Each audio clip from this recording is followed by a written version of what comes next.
Hi friends, எல்லோரும் எப்படி இருக்கீங்க? இன்றைக்கி இந்த வீடியோவில் நம்ம என்ன பார்க்க போகிறோன்னா பாய் வீட்டு பிரியாணி எப்படி சமைக்கிறது தான். நான் 4 பேருக்கு தேவையான பொருளை வச்சு சமைச்சிருக்கேன். ஃபஸ்ட்டு தேவையான பொருட்கள் என்னென்னு பார்க்கலாம். ஃபஸ்ட்டு ஜீரக சம்பா அரிசி 1/2 கிலோ எடுத்திருக்கேன். பட்டை 2 பீஸ், கிராம்பு 4 பீஸ், ஏலக்காய் 4 பீஸ், அன்னாச்சிப்பூ 1 பீஸ், ஜாதிபத்திரி பூ 1 பீஸ், சோம்பு 1 ஸ்பூன், கல்பாசி 1/2 ஸ்பூன், அப்புறம் பெரிய வெங்காயம் 3, தக்காளி 2, கொத்தமல்லி 1 கைப்பிடி, புதினா 1 கைப்பிடி, பச்சை மிளகாய் 4 எடுத்திருக்கேன். அப்புறம் மிளகாத்தூள் 1 ஸ்பூன், பட்டைக்கிராம்புத்தூள் 1/2 ஸ்பூன், மல்லித்தூள் 1 ஸ்பூன், லெமன் ஜூஸ் ஒன்று சாறு பிழிஞ்சு எடுத்திருக்கேன். இஞ்சி பூண்டு பேஸ்ட் 1 ஸ்பூன் எடுத்து வச்சுருக்கேன். அப்புறம் நெய் 1 ஸ்பூன், மட்டன் 1/2 kg எடுத்திருக்கேன். வாங்க எப்படி சமைக்கிறதுன்னு பார்க்கலாம். ஃபஸ்ட்டு ஸ்டவ்வில் ஒரு பாத்திரத்தை எடுத்து வச்சு ஒரு பெரிய குழிக்கரண்டி அளவு எண்ணெய், உங்களுடைய சாய்ஸ் என்னென்னாலும் சேர்த்துக்கலாம். அப்புறம் 1 ஸ்பூன் நெய் சேர்த்து நல்லா சூடாகிற வரை வெயிட் பண்ணுங்கள். எண்ணெய் நல்லா சூடாகி வந்ததும் நம்ம எடுத்து வச்ச ஸ்பைஸ் எல்லாம் ஆட் பண்ணுங்கள். அது நல்லா பொரிஞ்சு வரட்டும். அது பொரிஞ்சு வர வரை வெயிட் பண்ணுங்கள். அதுக்கடுத்து 4 பச்சை மிளகாய் எடுத்து வச்சுருந்தேன், அதுவும் நறுக்கின வெங்காயத்தையும் சேர்த்து நல்லா கோல்டன் ப்ரௌன் ஆகிற வரையும் வதக்கி விடுங்க. அது நல்லா கோல்டன் ப்ரௌன் ஆகிற வரை நல்லா பொறுமையாக வெயிட் பண்ணுங்கள். அதுக்கடுத்து இஞ்சி பூண்டு பேஸ்ட்டு சேர்த்து அதோட பச்சை வாசனை போகிற வரை நல்லா கிளறி விடுங்க. அப்புறம் நல்லா பச்சை வடை போனதும் தக்காளி சேர்த்து நல்லா வதக்கி விடுங்க. தக்காளி நல்லா மசிஞ்சு வேகணும். அதுக்கடுத்து மல்லிச்செடி, புதினா 2 சேர்த்து வதக்கி விடுங்க. நல்லா வதங்கி வந்ததும் மிளகாத்தூள், மல்லித்தூள், பட்டைக்கிராம்புத்தூள், அப்புறம் நமக்கு தேவையான அளவு உப்பு சேர்க்கணும். நான் கையளவு தான் பார்த்துருக்கேன், நீங்கள் டேஸ்ட் பார்த்து போட்டுக்கோங்க.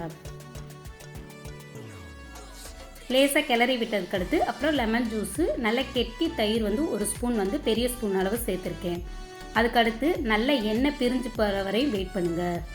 நல்ல எண்ணெய் பிரிஞ்சு வந்ததுக்கடுத்து மட்டன் எடுத்து வச்சதை சேர்த்துக்கோங்க. சேர்த்து மட்டன் நல்லா மசாலாவோடு சேர்கிற வரை நல்லா கிளறி விடுங்க.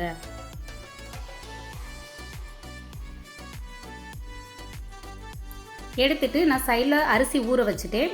அதே டயத்தில் அரிசி எந்த பவுல் அளவு எடுத்தேனோ அதில் 2 பவுல் அளவுக்கு தண்ணி சேர்த்துருக்கேன். நான் சேர்த்து நல்லா கிளறி விட்டு உப்பு செக் பண்ணி பார்த்துட்டு மூடி போட்டு க்ளோஸ் பண்ணி வச்சுருங்க.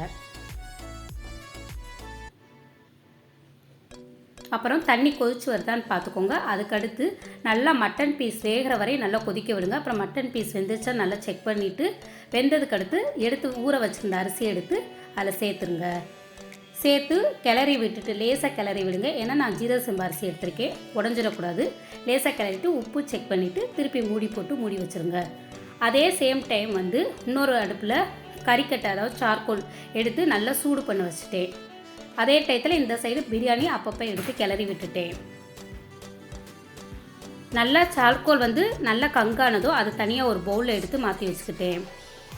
மாற்றி வச்சுட்டு அதே அடுப்பில் தோசை தவாவை எடுத்து வச்சுட்டு இந்த சைடு பிரியாணி தம் போடுறதுக்கு ரெடி பண்ணிகிட்ருக்கேன். நல்லா ஃபுல்லாக தண்ணி இருத்ததும் மேலே 1 ஸ்பூன் நெய் போட்டு தம் கட்டி விட்டுருங்க. நல்லா தம்மானதும் மேலே நல்லா ஈவனாக பரப்பி விட்டுட்டு ஸ்டவ் ஆஃப் பண்ணிவிட்டு இந்த சட்டியை தூக்கி தோசைக்கல் மேலே வச்சுட்டு நம்ம ஏற்கனவே பவுலில் கங்கு போட்டு வச்சுருந்தோம் இல்லையா, அதை தூக்கி இதில் வச்சு அந்த கங்கு மேலே 1 ஸ்பூன் நெய் போட்டு மூடி போட்டு மேலே வெயிட் வச்சு தம் வச்சுருங்க. நல்லா தம்மானதும் தோசைக்கல் சூடாகிற வரை ஒரு 2 மினிட்ஸ் வெயிட் பண்ணிவிட்டு மூடி வச்சுருங்க. அடுத்து தம் போனதுக்கடுத்து நம்ம வெயிட்டை எடுத்து வச்சுட்டு அந்த உள்ளக்க அந்த கங்கை எடுத்து வெளியே வச்சுட்டு லேசாக மேலாப்பில் சாதத்தை கிளறி விடுங்க. ரொம்ப பிடிச்சி கிளறிடாதீங்க, சாதம் உதிரி உதிரியாக வேணும்.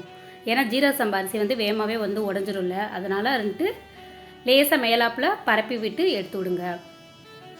அதுக்கடுத்து எப்படி நான் சர்வ் பண்ணுறதுன்னு உங்களுக்கு காட்டுறேன். இப்போது அருமையான பாய் வீட்டு பிரியாணி கமகமன்னு ரெடி ஆயிடுச்சு. இதே மாதிரி நீங்களும் உங்கள் வீட்டில் செஞ்சு கொடுத்து சமைச்சு சாப்பிட்டு எப்படி இருக்குன்னு எனக்கு கமெண்ட்ஸ் பண்ணுங்கள்.